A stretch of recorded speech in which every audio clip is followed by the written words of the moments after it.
നമ്മളുടെ കേരളീയരുടെ രോഗങ്ങളില് 60% രോഗങ്ങള് വെറും ഹൈഡ്രോതെറാപ്പി കൊണ്ട് മാറ്റാം. 60% രോഗം ഹൈഡ്രോതെറാപ്പി. എന്താ ഹൈഡ്രോതെറാപ്പി? രാവിലെ എഴുന്നേറ്റിട്ട് 4 ഗ്ലാസ് വെള്ളം കുടിക്കുക, അത് തന്നെ, വേറെ ഒന്നുമില്ല. ഒരു 3-4 ഗ്ലാസ് വെള്ളം കുടിച്ചാൽ നമ്മുടെ ശരീരത്തിനകത്തുള്ള 6.25 ലിറ്റർ ബ്ലഡ് അസാധാരണമാം വിധം പൊള്യൂട്ടഡ് ആണ്. കെട്ടിക്കിടക്കുന്ന വെള്ളം മാതിരിയാണ് ശരീരത്തിലെ ബ്ലഡ് ഇരിക്കുന്നത്. അതിനെ പ്യൂരിഫൈ ചെയ്യാൻ എന്തെങ്കിലും വഴി നിങ്ങൾ കണ്ടുപിടിച്ചിട്ടുണ്ടോ?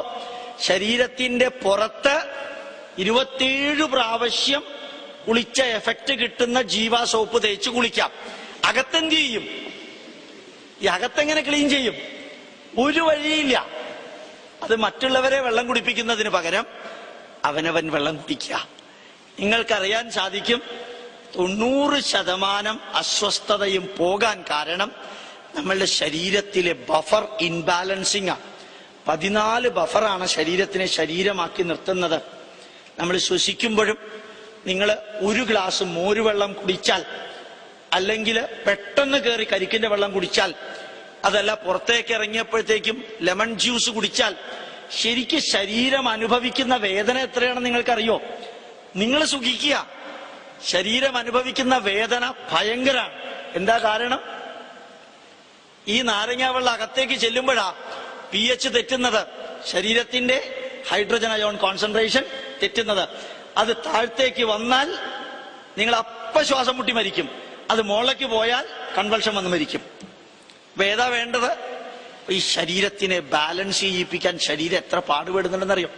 അങ്ങനെ പാടുപെടാതിരിക്കാനാണ് ഊണ് കഴിഞ്ഞതിന് ശേഷം ലാസ്റ്റ് പാർട്ടാവുമ്പോ മോര് കൂട്ടി ഊണ് കഴിക്കാറില്ലേ? എന്തിനാ ഈ മോര് കൂട്ടി ഊണ് കഴിക്കുന്നതെന്ന് ആരെങ്കിലും ചിന്തിച്ചിട്ടുണ്ടോ? ചിന്തിച്ചിട്ടില്ല. നിങ്ങൾ മോര് കൂട്ടിയിട്ടില്ലെങ്കിൽ ഈ സ്റ്റൊമക്കിനകത്തെ ഭക്ഷണം ദഹിപ്പിക്കാനുള്ള എൻസൈം വർക്ക് ചെയ്യുന്നത് 2-4 pH-ലാണ്. 2-4 pH-ലാണ്. ആ pH 2-4 ആക്കാൻ എളുപ്പ വഴി അവസാനം മോര് കൂട്ടി ഊണ് കഴിക്കാം. അപ്പൊ pH 2-4 ആവും. നിങ്ങൾ മോര് കൂട്ടിയിട്ടില്ലെങ്കിൽ ശരീരം തന്നെത്താനെ ഹൈഡ്രോക്ലോറിക് ആസിഡ് ഉണ്ടാക്കും. ശരീരം തന്നെത്താനെ ഹൈഡ്രോക്ലോറിക് ആസിഡ് ഉണ്ടാക്കി ആ ഹൈഡ്രോക്ലോറിക് ആസിഡാണ് pH താഴ്ത്തുകയും അതേപോലെ സ്റ്റൊമക്കിനെ തന്നെ ഡൈജസ്റ്റ് ചെയ്യിപ്പിക്കുകയും ചെയ്യുന്നത്. ഇപ്പൊ നമ്മുടെ ട്രഡീഷനിൽ മോര് കൂട്ടി ഊണ് കഴിക്കുക എന്നുള്ളത് ഗംഭീരാണല്ലേ? ചിലപ്പോ അമ്മൂമ്മമാര് പറയും, ചൂട് ചോറില് ഒരു ഒഴിക്കരുതെന്ന് പറഞ്ഞ കേട്ടിട്ടുണ്ടോ? കേട്ടിട്ടുണ്ടാവില്ല. പഴയ കാലത്തെ ആൾക്കാരൊന്നുമല്ല നിങ്ങളല്ലേ. ചൂട് ചോറിൽ മോരൊഴിക്കരുതെന്ന് കേട്ടിട്ടില്ല? ആരൊക്കെ കേട്ടിട്ടുണ്ട്? ആരും കേട്ടിട്ടില്ല. നിങ്ങൾ മോര് തന്നെ ഒഴിക്കണില്ല, പിന്നെ എവിടെയാ അത് കേൾക്കണേ അല്ലേ? ഒരാൾ ഈശ്വരാനുഗ്രഹം കൊണ്ട് കേട്ടിട്ടുണ്ട്. നിങ്ങൾക്ക് മനസ്സിലാക്കണമെങ്കിൽ എളുപ്പമാണ്. ചോറ് വിളമ്പി ചൂട് ചോറില് ഒന്ന് മോരൊഴിച്ച് മുഖം ഒന്ന് അടുത്ത് കൊണ്ടുപോയി നോക്കുക. ഒരു അസാധാരണ സ്മെല്ല് നിങ്ങൾക്ക് കിട്ടും. എന്താ അത്? കീറ്റോൺ ബോഡി ഉണ്ടാവുകയാണ്. കീറ്റോൺ ബോഡീസ് ആണ് ശരീരത്തിന് ഡേഞ്ചറസ് ആണ്. ആ തണുത്ത ചോറിലേക്ക് മോരൊഴിക്കുമ്പോൾ ഒരു സ്മെല്ലും ഉണ്ടാവില്ല. നല്ല ചുട്ടുപഴുത്ത ചോറ്, ചുട്ടുപഴുത്ത വെച്ചാൽ 95 ഡിഗ്രി ചോറിലേക്ക് മോരൊഴിച്ചാൽ അപ്പൊ നിങ്ങൾക്ക് ഒരു സ്മെല്ല് വരും. അത് കീറ്റോൺ ബോഡീസ് ആണ്. അസറ്റോണും ലോങ് ചെയിൻ കീറ്റോണും അത് ശരീരത്തിന് റിസ്കിയാണ്. അതുകൊണ്ടാണ് പണ്ടുള്ളവർ അന്ന് അങ്ങനെ പറഞ്ഞത്. അതിലേക്ക് ഓരോന്നിലും ഒരു അർത്ഥമുണ്ട്, ഒരു സയൻസ് ഉണ്ട്.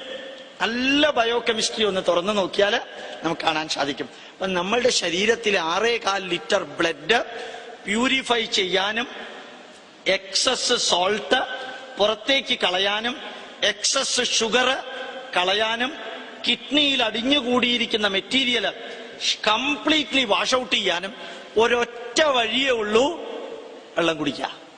ഒരു വഴിയേ ഉള്ളൂ. നിങ്ങൾ കഴിച്ചിരിക്കുന്ന ഏത് ഡ്രഗും ഏത് MBBS MD കാരനോട് ചോദിക്കുക. പലപ്പോഴും IMA കാർക്ക് ക്ലാസ് എടുക്കാറുണ്ട്. അവരൊക്കെ ഒരു കണ്ടീഷൻ മാത്രമേ IMA കാർക്കുള്ളൂ, അകത്തുനിന്ന് ഡോറ് ബോൾട്ട് ചെയ്യണം, പുറത്ത് ആരും അകത്ത് വരരുത്. കാരണം ഞങ്ങൾക്കിത് അറിഞ്ഞുകൂടാന്ന് മറ്റുള്ളവർ അറിയരുത് എന്നായിരിക്കാം ഉദ്ദേശം. ഏതായാലും കുറച്ച് തമാശയായിട്ട് ഞാൻ പറഞ്ഞെന്ന് മാത്രമേ ഉള്ളൂ. ക്ലാസ് എടുക്കാറുണ്ട്. യഥാർത്ഥത്തില് ഈ രാവിലത്തെ വെള്ളം നമ്മൾ കുടിക്കുകയാണെങ്കിൽ നമ്മൾ ഈ പഞ്ചസാര ഉപയോഗിക്കരുത്, ഉപ്പ് ഉപയോഗിക്കരുത്, അത് ഉപയോഗിക്കരുത്, ഇത് ഉപയോഗിക്കരുത് എന്നൊക്കെ പറയുന്നതിന് പകരം റിവേഴ്സ് ചെയ്ത് നോക്കുക. ശരീരത്തിലേക്ക് അകത്തേക്ക് ഷുഗർ കടത്തിവിടുന്നത് കുറയ്ക്കുന്നത് പോലെ തന്നെ എഫക്റ്റീവാണ്. അകത്തുള്ള ഷുഗർ വാഷ് ഔട്ട് ചെയ്ത് പുറത്തേക്ക് കളയല് അതേപോലെ എഫക്റ്റീവ് അല്ലേ? സിമ്പിൾ അല്ലേ തിയറി?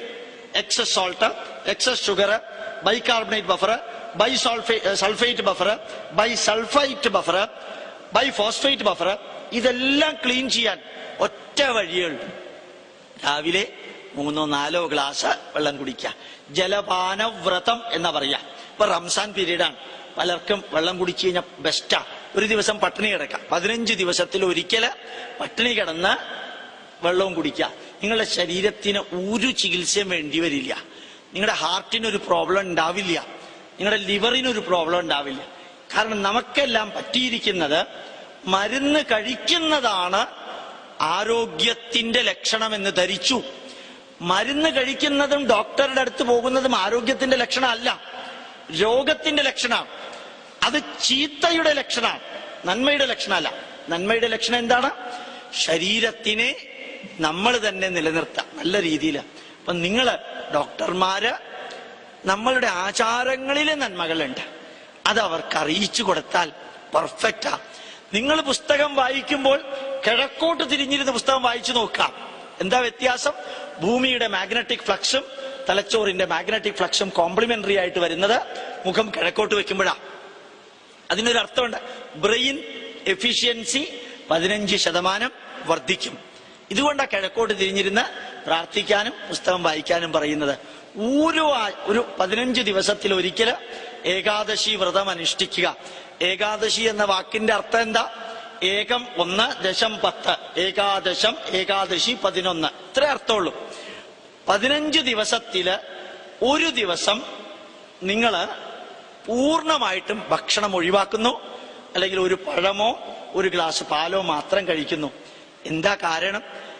നിങ്ങളുടെ ശരീരത്തിന്റെ ത്വക്കിന്റെ തൊട്ടകത്തുള്ള ആഡിപ്പോസ് ടിഷ്യൂവില് നിറഞ്ഞിരിക്കുന്ന ഫാറ്റ് എത്ര കാലം മുമ്പ് ഡെപ്പോസിറ്റ് ചെയ്താ നിങ്ങൾക്കറിയോ? എത്ര കാലം മുമ്പ് ഡെപ്പോസിറ്റ് ചെയ്ത? ചിലപ്പോ 8, 10, 15 വർഷം മുമ്പ് ഡെപ്പോസിറ്റ് ചെയ്ത ഫാറ്റാണ് ഇപ്പോഴും കിടക്കുന്നത്. ഇതിനെ ഒന്ന് അലിയിപ്പിച്ച് കളയണ്ടേ? ഈ ശരീരത്തിൽ ഡെപ്പോസിറ്റ് ചെയ്തിരിക്കുന്ന ഫാറ്റുകൾ എങ്ങനെ കളയുക? ഒരു വഴിയേ ഉള്ളൂ. ഒന്നില്ലെങ്കിൽ ഓടുക, PT ഉഷയെ പോലെ ഓടുക. അപ്പൊ ഡെപ്പോസിറ്റ് ചെയ്തത് യൂട്ടിലൈസ് ചെയ്യും ഗ്ലൈക്കോജൻ സൈക്കിളിലൂടെ.